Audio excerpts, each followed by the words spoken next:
नदियां, राजस्थान की नदियां दोस्तों अपना टॉपिक रहेगा, राजस्थान की नदियां। बिल्कुल दोस्तों सारी नदियां पढ़ाएंगे प्रियांशु जी, बिल्कुल। राजस्थान की नदियां जो हैं, राजस्थान की नदियां दोस्तों, नदियों से संबंधित मैं आपको बता देता हूं कि पहले नदियां जो पढ़ेंगे अपन, तो नदियों से संबंधित आपको कुछ शब्दावलियां यहां पर मैं आपको बता देता हूं। नदियों की कुछ शब्दावलियां जो सबसे ज्यादा एग्जाम में, बिल्कुल नदियां अपन पढ़ेंगे। इसमें सबसे ज्यादा नदियां जो हैं, नदियों से संबंधित जो शब्दावली कुछ है वो मैं आपको कुछ शब्दावलियां बता देता हूं। उसके बाद में अपन बात करेंगे मुख्य नदियों के बारे में। दोस्तों सबसे पहले एक दो शब्दावलियां हैं जिसके बारे में अपन चर्चा करेंगे। एक है नदी द्रोणी, नदी द्रोणी, हाँ नदी द्रोणी। दोस्तों नदी द्रोणी उस नदी के उस क्षेत्र को कहा जाता है जहां से नदी हमेशा बहती रहती है। बिल्कुल ये जो क्षेत्र है नदी का दोस्तों, इसको नदी की द्रोणी कहते हैं, जहां से हमेशा पानी बहता रहता है, और उस क्षेत्र को, उस तली को नदी की द्रोणी कहते हैं दोस्तों, बिल्कुल नदी की द्रोणी। इसके अलावा एक होता है नदी का बेसिन, नदी का बेसिन, नदी बेसिन। और नदी बेसिन की बात करें, नदी बेसिन की बात करें दोस्तों, नदी के आसपास का जो क्षेत्र होता है, नदी के आसपास का क्षेत्र जिसको आप कह सकते हो नदी के किनारे, दोस्तों ये उपजाऊ मैदान होते हैं, उपजाऊ मैदान। अक्सर नदी के जो बेसिन होते हैं वो उपजाऊ मैदान होते हैं। नदी के आसपास के क्षेत्र जो होते हैं, जिनको आसपास के जो क्षेत्र होते हैं उनको नदी के बेसिन कहा जाता है।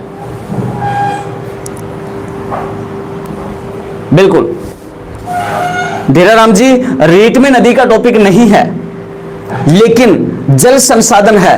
रीट में नदी का टॉपिक, डायरेक्ट नदी का टॉपिक तो नहीं दे रखा है, लेकिन जल संसाधन दे रखा है। और जल संसाधन एक टॉपिक दे रखा है, और जल संसाधन नदी के अंतर्गत ही आता है। तो हो सकता है यहां से क्वेश्चन पूछ लिया जाए। बिल्कुल दोस्तों एक होता है अपवाह। अपवाह का मतलब होता है दोस्तों बहना, मतलब नदी का बहना या नदी का जो बहाव होता है उसको अपवाह कहते हैं। हाँ एक दोस्तों होता है अपवाह तंत्र।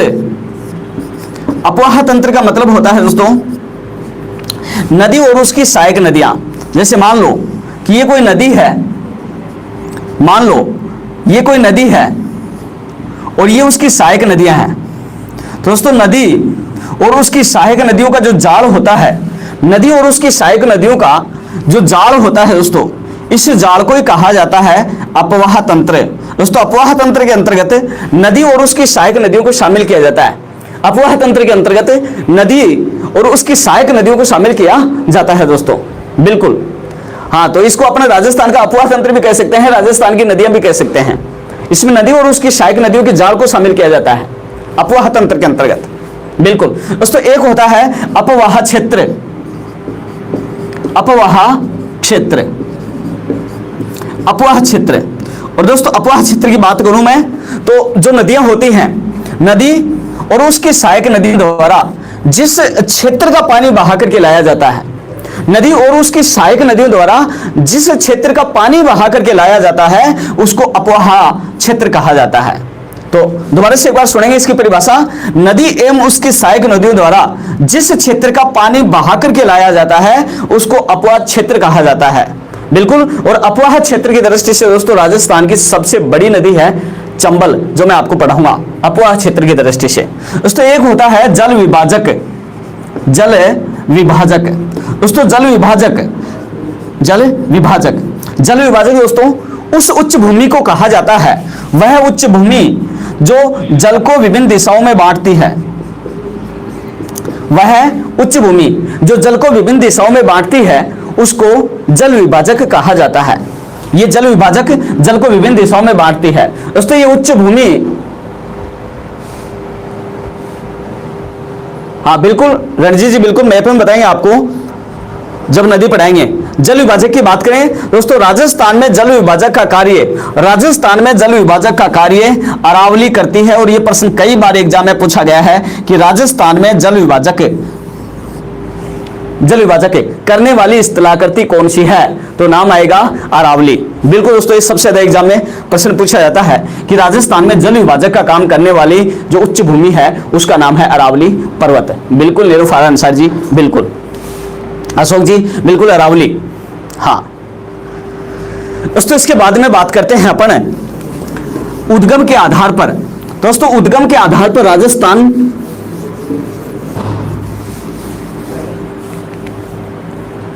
उद्गम का मतलब होता है नदी जहां से निकलती है उसको नदी का उद्गम कहते हैं। जहां से नदी निकलती है उसको नदी का उद्गम कहते हैं। जिस स्रोत से नदी निकलती है, जिस स्रोत से नदी निकलती है, जिस स्रोत से नदी निकलती है उस स्रोत को नदी का उद्गम कहा जाता है। एक होता है विसर्जन, और विसर्जन कहते हैं जिस स्रोत में नदी गिरती है, जहां नदी गिरती है उसको इसका विसर्जन कहते हैं। और दोस्तों विसर्जन के आधार पर राजस्थान की नदियों को 3 भागों में बांटा गया है। विसर्जन के आधार पर राजस्थान की नदियों को 3 भागों में बांटा गया है। नंबर 1, बंगाल की खाड़ी में गिरने वाली नदियां, नंबर 2, अरब सागर में गिरने वाली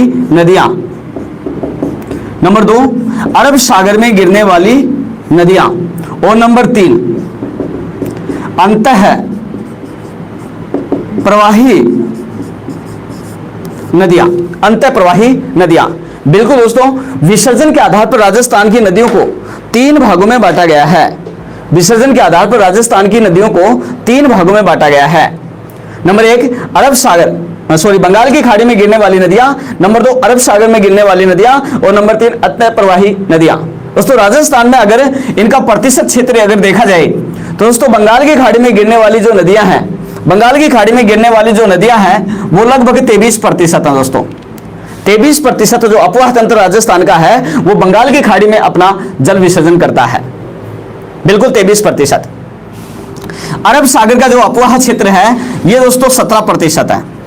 17%। अरब सागर का जो अपवाह तंत्र है वो 17% है। बिल्कुल राजस्थान की 17% जो नदियां हैं वो अरब सागर में ले जाकर के अपने पानी को डालती हैं, जबकि अंतः प्रवाही नदियों में दोस्तों राजस्थान का 60% क्षेत्र आता है। राजस्थान की अंतः प्रवाही नदियां 60% जो प्रवाह क्षेत्र है वो अंतः प्रवाही नदी के अंतर्गत आता है। तो ये प्रतिशत आप बिल्कुल याद रखेंगे दोस्तों। इसमें सबसे ज्यादा जो प्रतिशत एग्जाम में पूछा जाता है वो है अंतः प्रवाह। बिल्कुल प्रश्न आता है कि राजस्थान में सर्वाधिक कौन सा प्रवाह होगा, तो अंतः प्रवाह लगभग 60%। जो बंगाल की खाड़ी 23 और अरब सागर का 17%। बिल्कुल।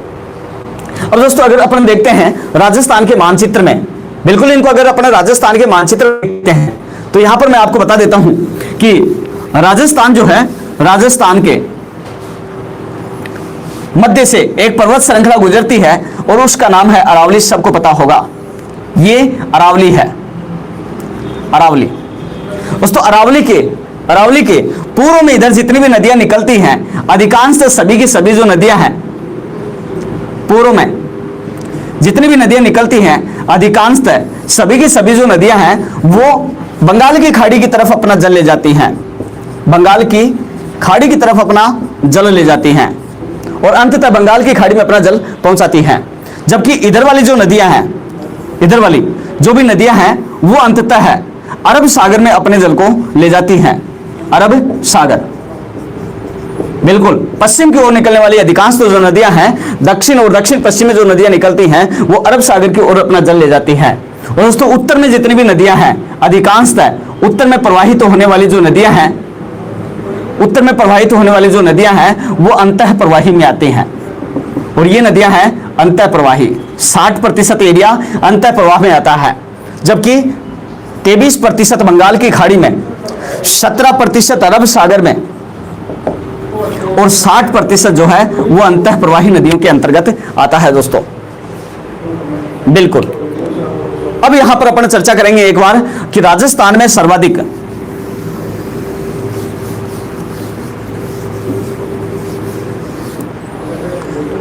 नदी कौन से जिले से निकलती हैं। दोस्तों वेरी इंपॉर्टेंट बातें यहां पर मैं आपको बता रहा हूं कि सर्वाधिक नदी उद्गम, सबसे ज्यादा नदी उद्गम वाला जिला दोस्तों, राजस्थान में सबसे ज्यादा नदियां निकलती हैं उदयपुर जिले से। तो जिला होगा कौन सा? उदयपुर। सबसे ज्यादा दोस्तों, बिल्कुल सबसे ज्यादा उदयपुर। नहीं नजी अवतार जी, कोटा नहीं आएगा, कोटा नहीं आएगा। उदयपुर से सबसे ज्यादा नदियां निकलती हैं उदयपुर। सर्वाधिक नदी उद्गम वाला जिला है उदयपुर, और सर्वाधिक नदी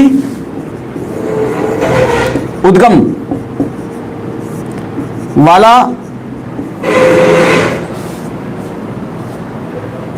यहां पर जिला मैं आपको लिख देता हूं, जिला उदयपुर। और सर्वाधिक नदी उद्गम वाला संभाग की बात करोगे दोस्तों, संभाग की बात करोगे तो कोटा आएगा, सॉरी दोस्तों, संभाग भी यहां पर उदयपुर ही आएगा। सबसे ज्यादा नदी उद्गम वाला संभाग भी उदयपुर, और सर्वाधिक नदी उद्गम वाला जिला भी उदयपुर दोस्तों। जबकि सर्वाधिक नदियों वाला, सर्वाधिक नदियों वाला जिला। अब यहां पर प्रश्न थोड़ा सा चेंज हो जाता है। अब मैंने आपको यहां पर उद्गम नहीं लिखा है, केवल नदियां सबसे ज्यादा, सर्वाधिक नदियों वाला जिला, और सर्वाधिक नदियों वाला जिला है चित्तौड़गढ़। सबसे ज्यादा नदियां जो हैं वो चित्तौड़गढ़ जिले में बहती हैं, चित्तौड़गढ़। जबकि सर्वाधिक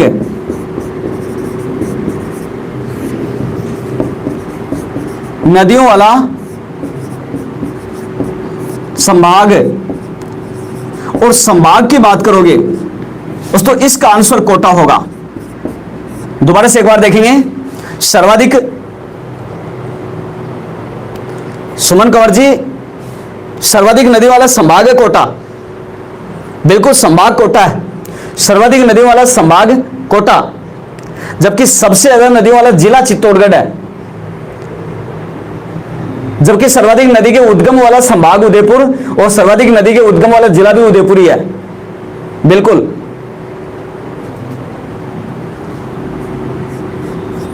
अब ये तो सर्वाधिक नदियों की बात थी, बात करते हैं न्यूनतम नदियों। न्यूनतम नदियों वाला जिला पहले पढ़ लेते हैं।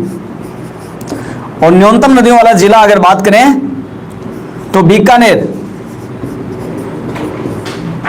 और चूरू, राजस्थान के दो ऐसे जिले हैं जिसमें कोई नदी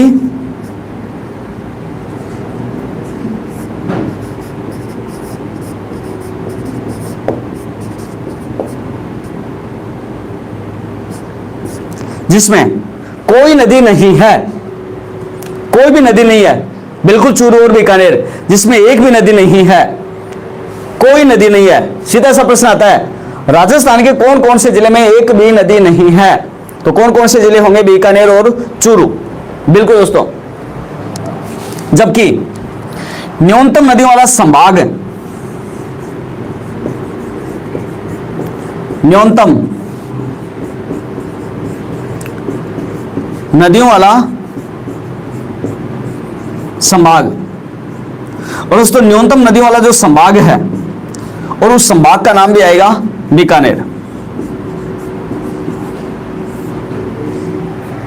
तो एक बार दोबारा से इनको दोहराएंगे दोस्तों, बिल्कुल दोबारा से एक बार इनको दोहराएंगे कि सर्वाधिक नदी उद्गम वाला जिला होगा उदयपुर, सर्वाधिक नदी उद्गम वाला संभाग भी होगा उदयपुर, सर्वाधिक नदियों वाला जिला होगा चित्तौड़गढ़, सर्वाधिक नदियों वाला संभाग होगा कोटा, न्यूनतम नदियों वाला जिला बीकानेर चूरू जिसमें कोई नदी नहीं है, और न्यूनतम नदियों वाला संभाग होगा बीकानेर।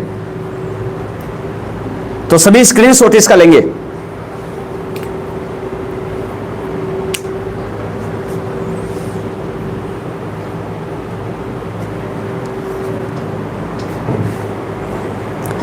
बिल्कुल सुमन कंवर जी, गंगानगर में बरसाती नदी है घग्गर।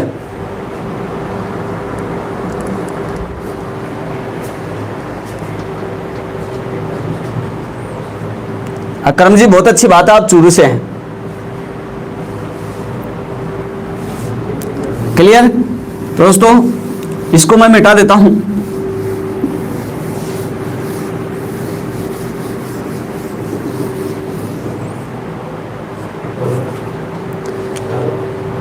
राजूराम भांबू जी क्लास, बिल्कुल क्लास में टाइम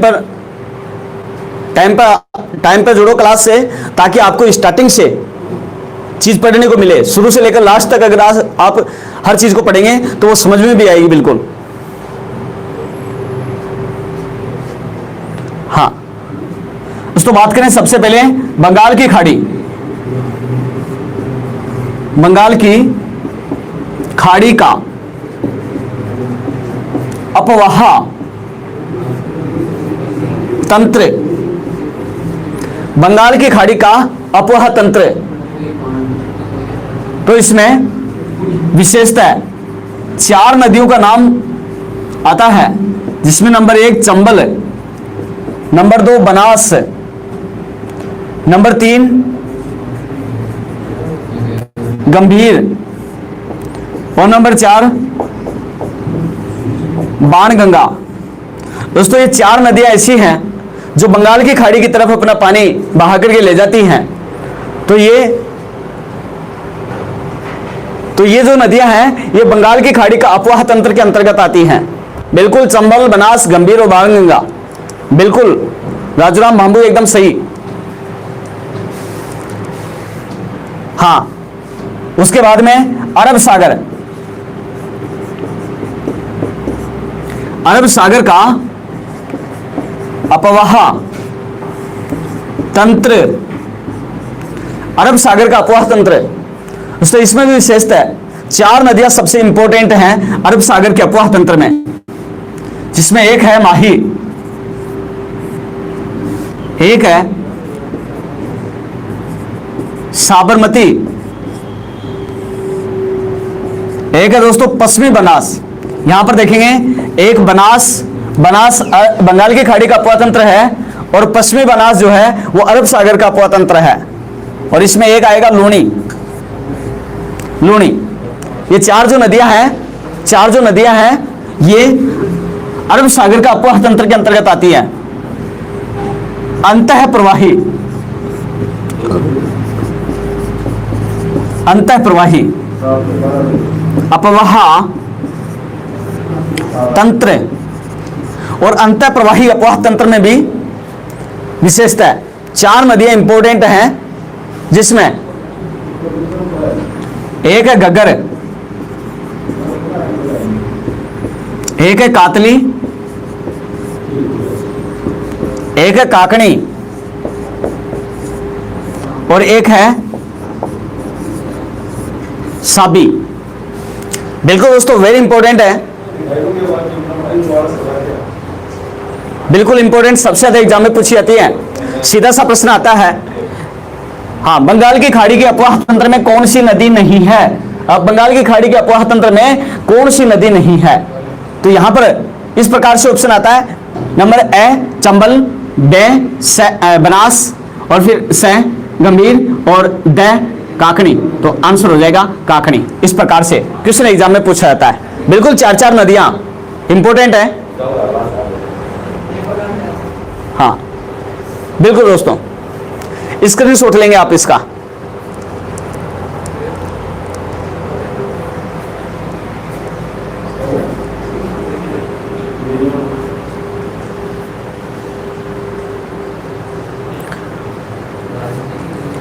बिल्कुल,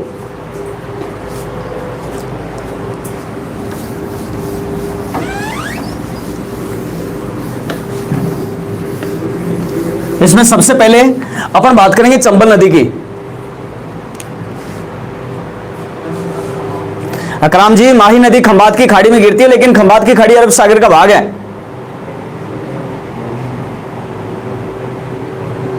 हाँ बिल्कुल, खंभात की खाड़ी अरब सागर का भाग है।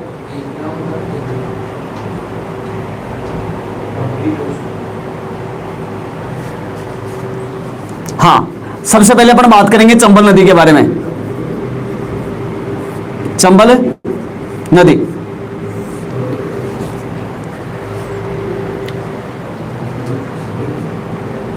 तो चंबल नदी की अगर बात करें तो चंबल नदी का उद्गम होता है अपने यहां पर देखेंगे राजस्थान में।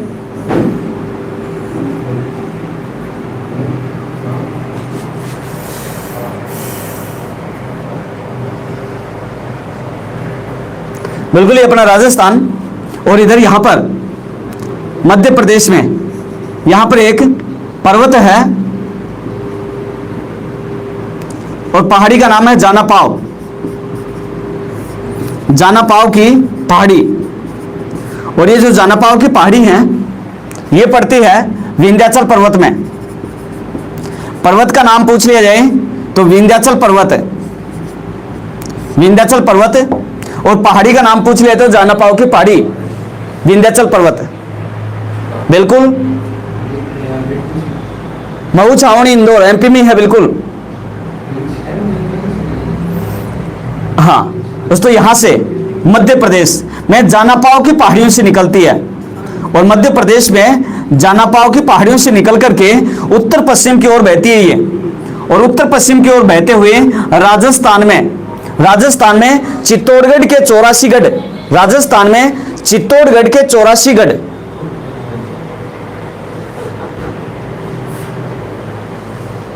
जैसन बरार, ये राजस्थान की अपवा क्षेत्र वाली, सबसे बड़ी अपवा क्षेत्र वाली नदी चंबल ही है, बनास नहीं है। बनास पूर्णतः राजस्थान में बहने वाली सबसे बड़ी नदी है। राजस्थान में चित्तौड़गढ़ के 84 गढ़,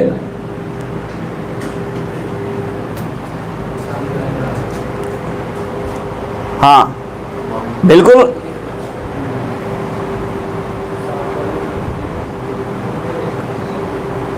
गोविंद सैनी बिल्कुल बताएंगे आपको। आप मेरे सामने आओगे कभी तब मैं आपको बताऊंगा। बाकी यहां पर आपका केवल पढ़ने का उद्देश्य है दोस्तों। यहां पर हाँ बिल्कुल, एक बार पढ़ेंगे, उसके बाद मेरे बायोडाटा सारे बताऊंगा मैं आपको, बिंदास रहो, कोई दिक्कत नहीं है। तो यहां पर देखेंगे आप, जानापाव की पहाड़ी विंध्याचल पर्वत मध्य प्रदेश से निकलती है, और यहां से निकल करके ये 84 गढ़, चित्तौड़गढ़ में एक जगह है, जगह का नाम है 84 गढ़। 84 गढ़ चित्तौड़गढ़ में पड़ता है ये 84 गढ़, और 84 गढ़ ये पड़ता है भैंसरोड में, भैंसरोड गढ़, और जिले का नाम होगा चित्तौड़गढ़। दोबारा से एक बार देखेंगे आप, दोबारा से एक बार देखेंगे कि चंबल जो नदी है ये जानापाव की पहाड़ी विंध्याचल पर्वत मध्य प्रदेश से निकल करके 84 गढ़, भैंसरोड, चित्तौड़गढ़ से राजस्थान में प्रवेश कर जाती है। बिल्कुल, राजस्थान में प्रवेश कर जाती है ये। हाँ, उसके बाद में चित्तौड़गढ़ में बहने के बाद में कोटा, कोटा के बाद में बूंदी, बूंदी के बाद में करौली, करौली के बाद में सवाईमाधोपुर, सवाईमाधोपुर के बाद में धौलपुर, और धौलपुर में बहते हुए अंत में ये नदी, धौलपुर में बहते हुए अंत में ये नदी जो है इटावा के निकट, इटावा यूपी, इटावा यूपी के निकट यमुना नदी में जाकर के मिल जाती है दोस्तों। बिल्कुल, इटावा के निकट यूपी यमुना में जाकर के मिल जाती है। बिल्कुल दोस्तों, दोबारा से एक बार देखेंगे आप, उद्गम होता है जानापाव की पहाड़ी विंध्याचल पर्वत मध्य प्रदेश, राजस्थान में प्रवेश होता है 84 गढ़, भैंसरोड गढ़, चित्तौड़गढ़ से, विसर्जन होता है इसका इटावा के निकट, यूपी उत्तर प्रदेश, इटावा के निकट यमुना में। हाँ दोस्तों, ये राजस्थान में 6 जिलों में बहती है। राजस्थान में 6 जिलों में बहती है। जिले कितने होंगे? 6 जिले। और 6 जिलों में बहने वाली चंबल नदी राजस्थान की सबसे लंबी नदी है, जिसमें सबसे पहले जिला आता है चित्तौड़गढ़, चित्तौड़गढ़ के बाद में कोटा, कोटा के बाद में बूंदी, बूंदी के बाद में सवाई माधोपुर, सवाई माधोपुर के बाद में फिर करौली, करौली के बाद में धौलपुर। दोबारा से देखेंगे, चित्तौड़, कोटा, बूंदी, सवाई माधोपुर, करौली और धौलपुर। 6 जिलों में बहने वाली अपोहा तंत्र की दृष्टि से राजस्थान की सबसे बड़ी नदी है।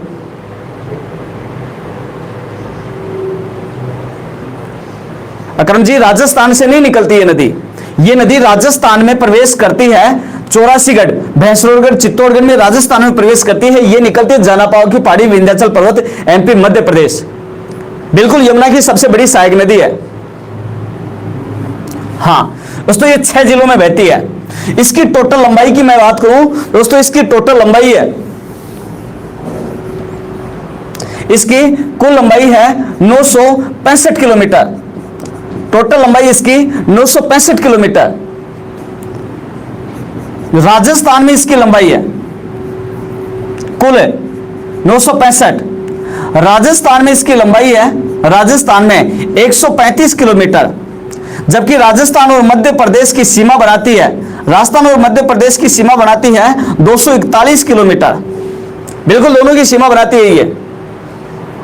हाँ बिल्कुल, राजस्थान में 135 किलोमीटर लंबाई इसकी, 965, राजस्थान में 135 किलोमीटर सीमा बनाती है ये 241 किलोमीटर।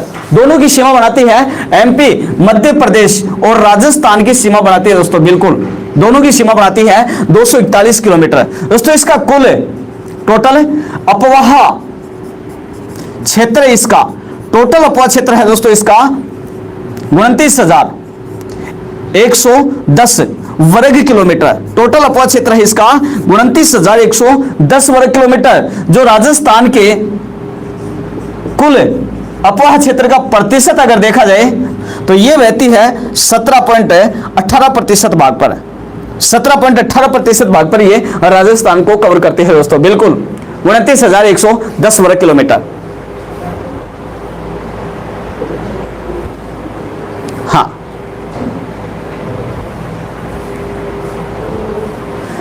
नहीं लक्ष्मण जी, नहीं, सीमा वाला भाग इसमें काउंट नहीं होता। सीमा का क्वेश्चन अलग पूछा जाता है कि सीमा कितनी दूरी में बहती, कितनी दूरी में बनाती है? 241 किलोमीटर। बिल्कुल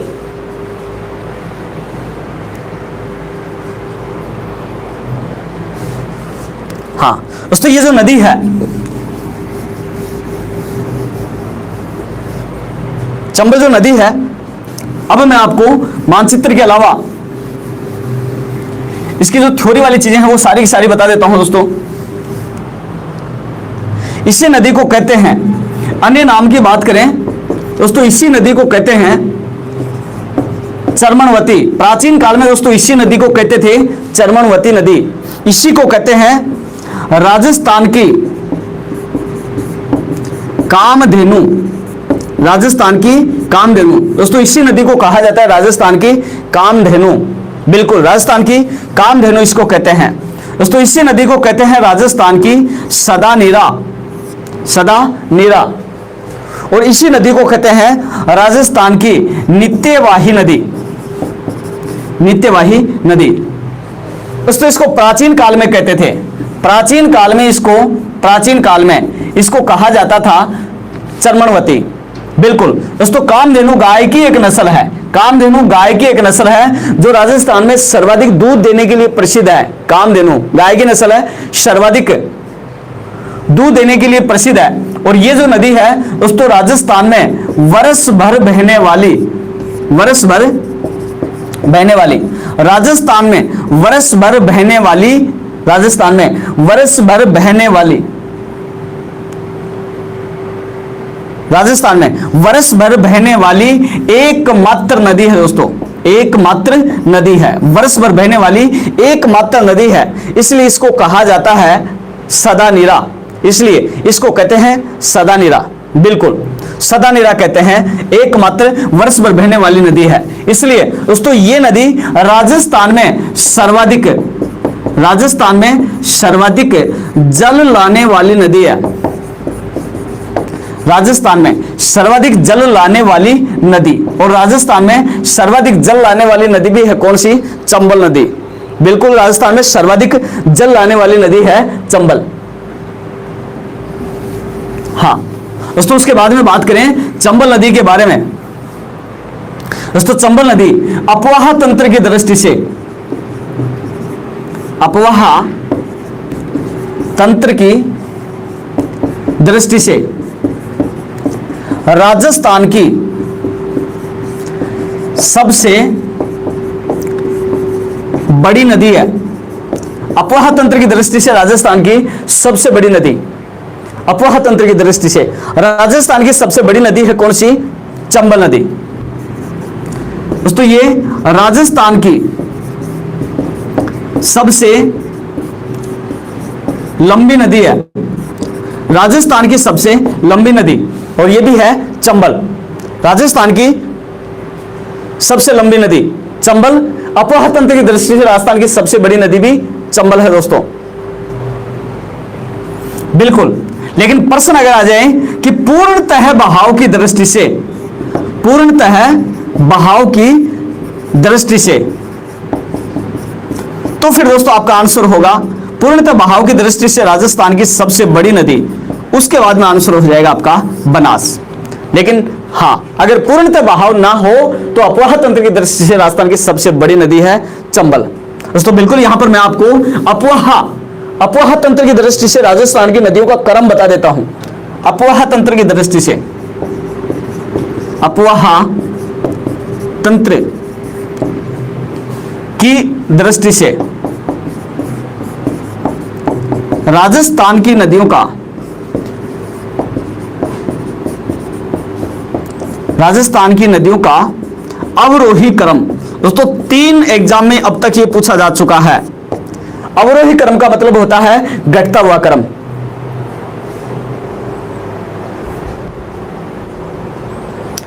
रवि सुमन जी थोड़ा सा चेंज करेंगे आप अपने ऑप्शन को।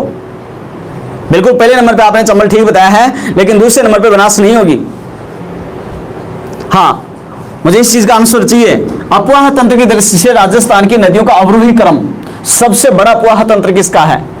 सबसे बड़ा अपवाह तंत्र नंबर 1 पर आएगी चंबल। नंबर 2 पर बताएंगे दोस्तों, नंबर 2, नंबर 1 चंबल बिल्कुल सही। नंबर 2 पर बताएंगे माही नहीं आई, लूणी। बिल्कुल बिल्कुल गंग सहवाग जी बिल्कुल आपने सही बताया है। नंबर 2 पर आएगी लूणी। अपवाह तंत्र में दोस्तों दूसरे नंबर पे आती है लूणी। हाँ, चंबल दोस्तों तीसरे नंबर पे आती है बनास, तीसरे नंबर पर आती है बनास, और दोस्तों चौथे नंबर पर आएगी माही। इस क्रम को बिल्कुल याद रखिए दोस्तों, एग्जाम की दृष्टि से वेरी इंपॉर्टेंट है। 3 बार एग्जाम में ये पूछा जा चुका है। बिल्कुल हाँ, बिल्कुल दोस्तों एकदम सही। हाँ, अमर सिंह राठौर जी बिल्कुल। हाँ, अपवाह तंत्र की दृष्टि से राजस्थान की नदियों का अवरोही क्रम अगर प्रश्न एग्जाम में पूछा जाए तो नंबर 1 पर आएगी चंबल, नंबर 2 लूणी, नंबर 3 बनास, और नंबर 4 माही। बिल्कुल दोस्तों स्क्रीनशॉट आप इसका ले सकते हो। अरे लक्ष्मण जी, हाँ लूणी सेकंड नंबर पर है। बिल्कुल लूणी सेकंड नंबर पर आती है। अपवाह तंत्र देखो यहां पर मैंने नाम दिया, जो नाम तो देखें आप। अरे अपवाह क्षेत्र की बात नहीं विजयपाल जी, अपवाह क्षेत्र की बात नहीं, अपवाह तंत्र की बात है। अपवाह तंत्र का मतलब है, मैंने आपको स्टार्टिंग में यही तो बताया था। अपवाह तंत्र का मतलब होता है नदी और उसकी सहायक नदियों का जो जाड़ बनता है उसको अपवाह तंत्र कहते हैं। हाँ, नदी और उसकी सहायक नदियों का जो जाल होता है उसको अपवाह तंत्र कहते हैं, और सबसे बड़ा नदी जाल जो है वो चंबल का होता है। दोस्तों यहां पर मैं आपको बता दूं कि बनास का नदी तंत्र तो खुद चंबल में जुड़ता है, इसलिए बनास चंबल, उसके बाद में लूणी। राजस्थान में सर्वाधिक नदी घाटियां पाई जाती है लूणी में, उसके बाद में बनास, और उसके बाद में चौथे नंबर पर आएगी माही, बिल्कुल स्क्रीनशॉट आप इसका ले सकते हैं।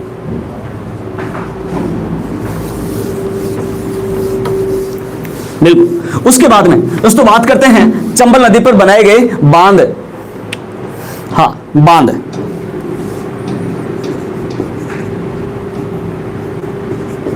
चंबल पर बनाए गए बांधों का उद्गम से मुहाने की और करम। दोस्तों बिल्कुल एग्जाम में पूछा जाता है, करम से बता रहा हूं मैं आपको, बिल्कुल 100 किलोमीटर की, हाँ बिल्कुल पतराम जी, बिल्कुल 100 किलोमीटर की दूरी में 4 बांध हैं। हाँ बिल्कुल, उद्गम से मुहाने की ओर आपको देखना है कि जहां से निकलती है वहां से लेकर के गिरती है उधर की तरफ। तो इसमें नंबर 1 सबसे पहला बांध आता है गांधी सागर। गांधी सागर एमपी में है, मध्य प्रदेश, एमपी मध्य प्रदेश में मंदसौर में पड़ता है दोस्तों ये मंदसौर, और मंदसौर है एमपी मध्य प्रदेश में, एमपी मध्य प्रदेश मंदसौर गांधी सागर। नंबर 2, बिल्कुल नंबर 2 पर राणा प्रताप सागर। राणा प्रताप सागर नंबर 2 पर आता है राणा प्रताप सागर। बिल्कुल जगह बताएंगे आप इसकी, कमेंट करके जगह बताएंगे राणा प्रताप सागर कहां पर है ये। बिल्कुल किसी का जवाब नहीं मिला है मुझे, मैं खुद ही बता देता हूं। यह है दोस्तों रावत भाटा, रावत भाटा, और ये पड़ता है चित्तौड़गढ़ में, रावत भाटा चित्तौड़गढ़। हाँ बिल्कुल, रावत भाटा चित्तौड़गढ़। हाँ नंबर 3 जवाहर सागर। नंबर 3 पर आएगा जवाहर सागर, और ये जवाहर सागर जो है, जवाहर सागर ये है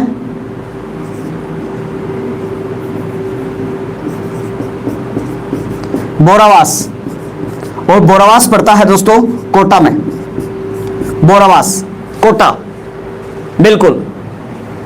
और नंबर 4 कोटा बैराज,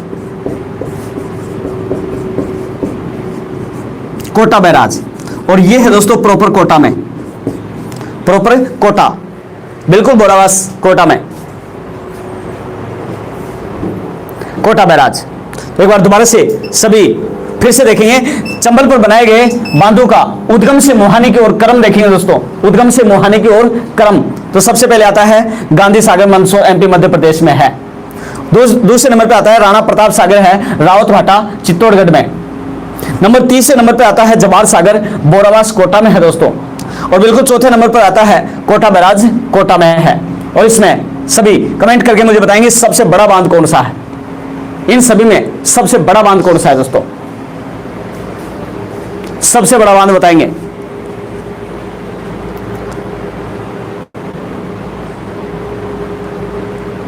सबसे बड़ा गांधी सागर, राणा प्रताप सागर, 2 नंबर राणा प्रताप सागर। हाँ बिल्कुल दोस्तों, यहां पर सबसे बड़ा बांध जो है वो है राणा प्रताप सागर, सबसे बड़ा बांध है राणा प्रताप सागर दोस्तों। जिसने राणा प्रताप सागर बताया है उसका सही गांधी सागर दोस्तों इसमें बड़ा नहीं है, सबसे बड़ा है राणा प्रताप सागर बांध। और दोस्तों ये राजस्थान का सबसे बड़ा बांध है, राणा प्रताप सागर जो है ये राजस्थान का सबसे बड़ा बांध है दोस्तों। बिल्कुल राजस्थान का भी सबसे बड़ा बांध है, राजस्थान का भी सबसे बड़ा बांध है।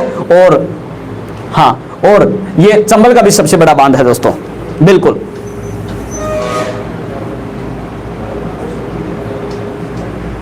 हाँ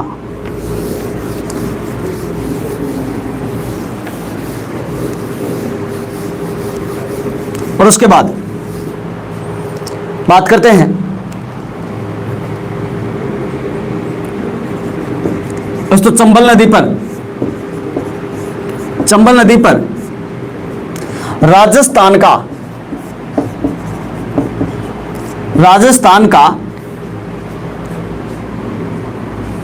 पहला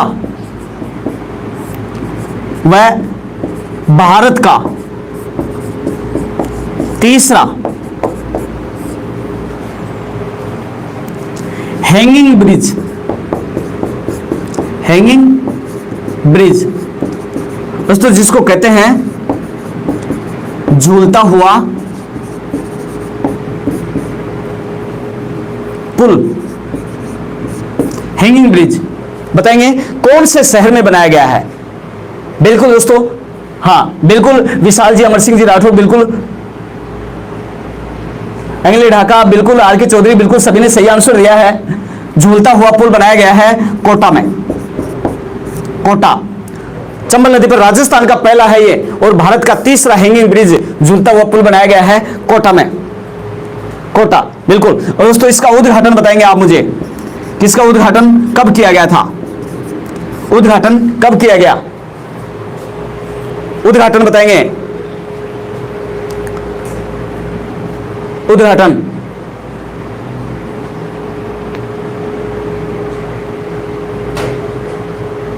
2018, 15,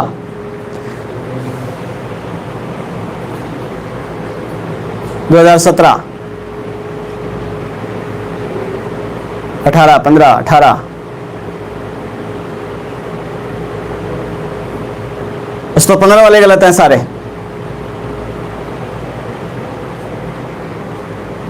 हाँ बिल्कुल बिल्कुल, सुमेर सिंह ने एकदम सही आंसर दिया है, 29 अगस्त, बिल्कुल 29 अगस्त, 29 अगस्त 2017 इसका उद्घाटन किया गया था, 29 अगस्त 2017 में, बिल्कुल 29 अगस्त 2017 में दोस्तों इसका उद्घाटन किया गया था।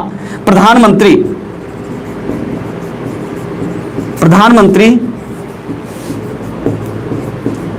नरेंद्र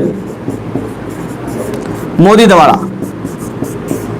प्रधानमंत्री नरेंद्र मोदी द्वारा, बिल्कुल। और दोस्तों इसका उद्घाटन किया गया था उदयपुर से, उदयपुर से इसका उद्घाटन किया गया था प्रधानमंत्री नरेंद्र मोदी द्वारा 29 अगस्त 2017 में, बिल्कुल। स्क्रीनशॉट लेंगे दोस्तों, इसका वेरी इंपॉर्टेंट है।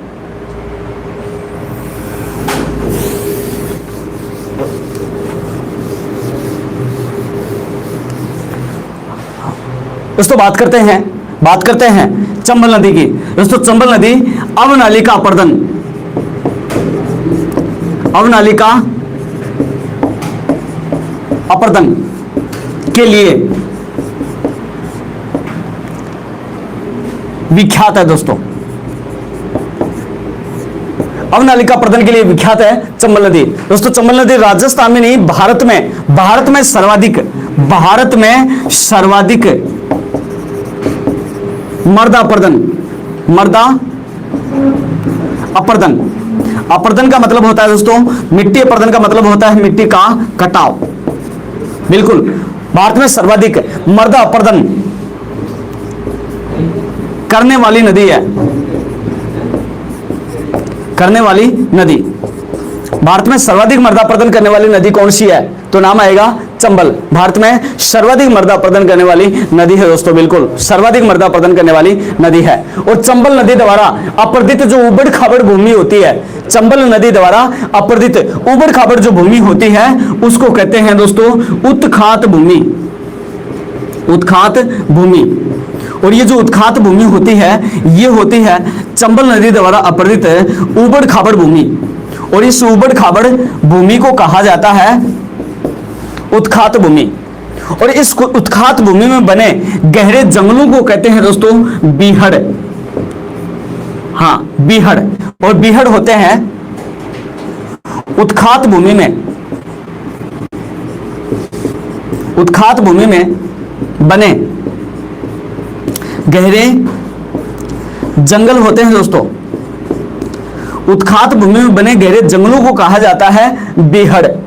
बिल्कुल डाकों के लिए प्रसिद्ध है, हाँ बिल्कुल। इस बीहड़ प्रभावित क्षेत्र को कहते हैं डांग क्षेत्र। और सर्वाधिक बीहड़, सर्वाधिक बीहड़ जो है दोस्तों वो पाए जाते हैं सवाई माधोपुर में,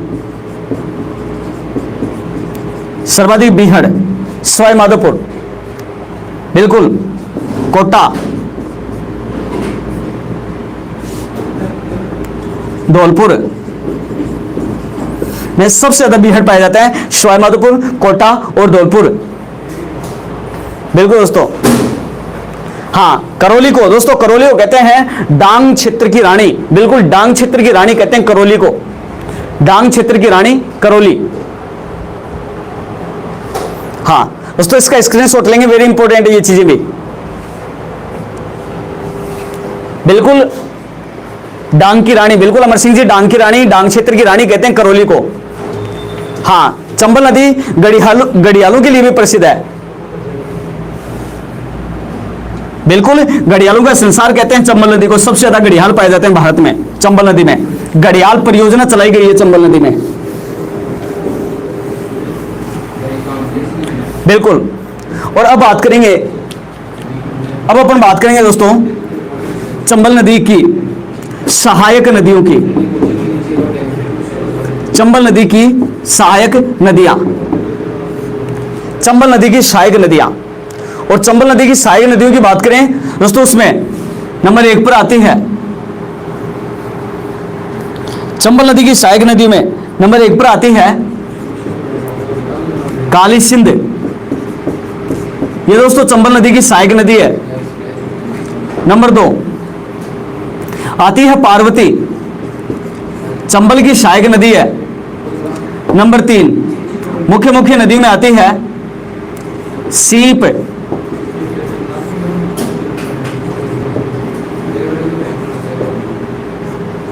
बापनी, मेज और बनास। दोस्तों, इस प्रकार से 6 जो मुख्य नदी हैं, हाँ 6 मुख्य नदियां हैं, जिसमें काली सिंध, पार्वती, सीप, बापनी, मेज और बनास। हाँ बिल्कुल गोपीराम, चंबल नदी, राजस्थान का चंबल, राजस्थान का सबसे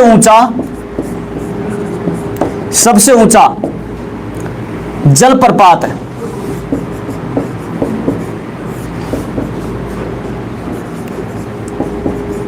चूलिया जलप्रपात बनाती है, और ये बनाती है चित्तौड़गढ़ में। चूलिया नाम का गांव है एक, वहां पर भैंसरोडगढ़ में, चित्तौड़गढ़ में। दोस्तों, इसकी ऊंचाई जो है लमसम, इसकी ऊंचाई दोस्तों लगभग 18 मीटर है। इसकी ऊंचाई है लगभग 18 मीटर। बिल्कुल, राजस्थान का सबसे ऊंचा जलप्रपात है ये। राजस्थान का सबसे ऊंचा जलप्रपात है चूलिया जलप्रपात, जो चंबल नदी बनाती है।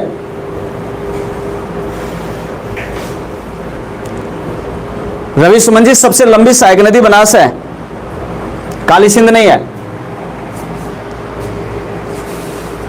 बिल्कुल।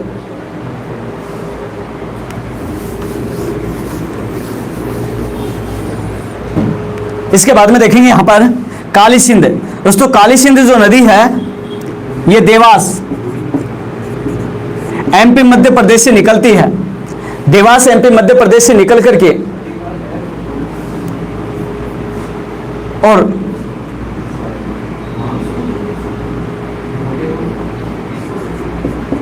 नानेरा कोटा में जाकर के चंबल नदी में मिल जाती है। नानेरा कोटा में जाकर के चंबल नदी में मिल जाती है। बिल्कुल, यहां से देवास एमपी मध्य प्रदेश से निकलती है और नानेरा नाम के स्थान पर जाकर के कोटा में चंबल नदी में मिल जाती है। दोस्तों, काली सिंध जो नदी है, काली सिंध नदी है, इसकी सहायक नदियों में एक नदी आती है जिसका नाम है आहू। दोस्तों, आहू और काली सिंध, आहू और काली सिंध के संगम पर, इन दोनों नदियों के संगम पर गागरोन का किला बसा हुआ है। गागरोन का किला बसा हुआ है, जिसको यूनेस्को द्वारा विश्व विरासत सूची का दर्जा प्रदान किया गया है, और यह है झालावाड़ में, दोनों नदियों के संगम पर है। दोस्तों एक इसकी सहायक नदी है छोटी, जिसका नाम है चंद्रभागा, और चंद्रभागा नदी के किनारे, इसके किनारे झालावाड़ शहर बसा हुआ है। बिल्कुल झालावाड़ शहर बसा हुआ है। हाँ बिल्कुल झालावाड़ शहर बसा हुआ है। हाँ चंद्रभागा नदी के किनारे, बिल्कुल। हाँ झालरा पाटन जो है वो झालावाड़ की तहसील ही है। बिल्कुल दोस्तों इसकी एक सहायक नदी है जिसका नाम है परवण। परवण दोस्तों, परवण नदी के किनारे, इसके किनारे शेरगढ़ अभयारण्य, और शेरगढ़ अभयारण्य जो है 12, ये बसा हुआ है दोस्तों परवण नदी के किनारे। बिल्कुल परवण की दो सहायक नदी हैं, परवण की दो सहायक नदी हैं, एक का नाम है नीमाज और एक का नाम है उजाड़। नीमाज और उजाड़ परवण की दो सहायक नदी हैं। बिल्कुल रवि सुमन जी, बिल्कुल शेरगढ़ दुर्ग भी है इसी नदी के किनारे, शेरगढ़ अभयारण्य में। बिल्कुल दोबारा से देखेंगे, काली सिंध देवास एमपी मध्य प्रदेश से निकलती है और नानेरा कोटा में जाकर के चंबल नदी में मिल जाती है। काली सिंध की सहायक नदी आहू, आहू और काली सिंध नदी के संगम पर गागरोन का किला, झालावाड़ में जो गागरोन का किला है वो बसा हुआ है। काली सिंध की एक सहायक नदी है चंद्रभागा, इस चंद्रभागा नदी के किनारे झालावाड़ शहर बसा हुआ है। बिल्कुल, और परवण नदी, इसकी काली सिंध की एक सहायक है परवण नदी, और परवण नदी के किनारे शेरगढ़ अभयारण्य 12 बसा हुआ है। परवण की दो सहायक नदियां हैं, एक का नाम है निमाज और दूसरी का नाम है उजाड़। बिल्कुल बिल्कुल सुमन जी, बिल्कुल आप झालावाड़ खानपुर से हैं तो बिल्कुल बहुत अच्छी बात है, आप जुड़े रहिए मेरे साथ, मेरी टीम श्रीराम के साथ। बिल्कुल हाँ दोस्तों, उसके बाद में बात करते हैं पार्वती नदी के बारे में।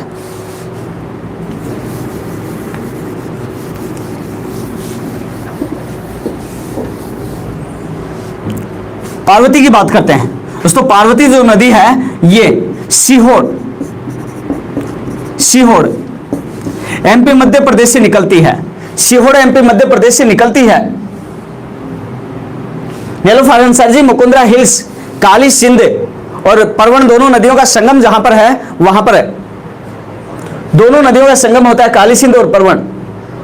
बिल्कुल, सीहोर एमपी मध्य प्रदेश से निकलती है पार्वती नदी, और पालिया नाम के स्थान पर, और ये पालिया पड़ता है सवाई माधोपुर में, पालिया नाम के स्थान पर सवाई माधोपुर में जाकर के, पालिया सवाई माधोपुर में जाकर के चंबल नदी में मिल जाती है पार्वती नदी। बिल्कुल पार्वती दोस्तों, सीप जो नदी है ये एमपी मध्य प्रदेश से निकलती है, और एमपी मध्य प्रदेश से निकल करके खंडवा, सॉरी रामेश्वर,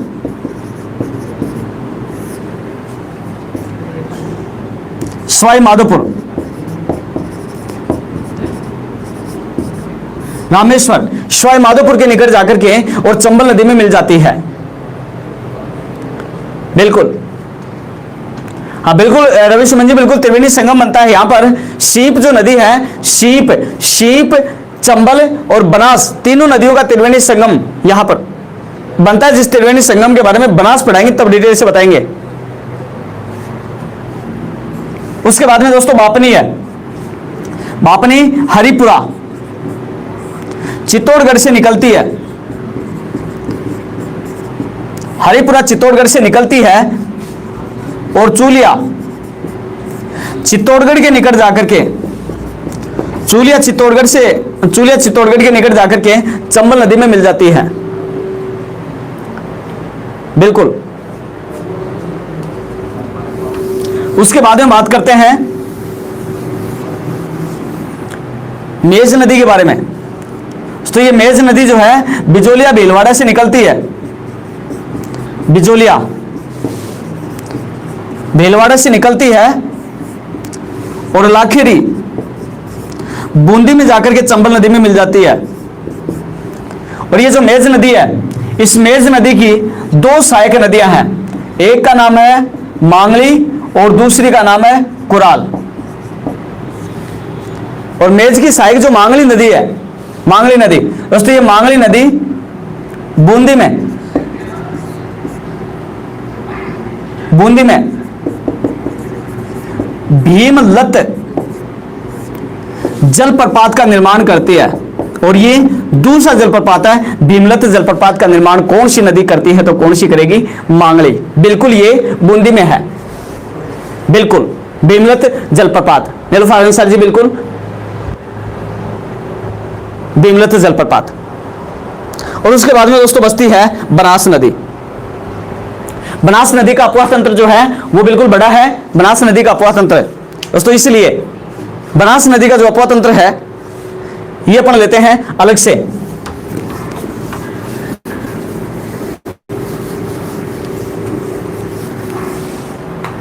बनास नदी, हाँ बिल्कुल घोड़ा पछाड़ भी है, ये छोटी नदियां हैं। बनास जो नदी है दोस्तों, इस बनास नदी के बारे में पढ़ेंगे अपन अगली क्लास में। बिल्कुल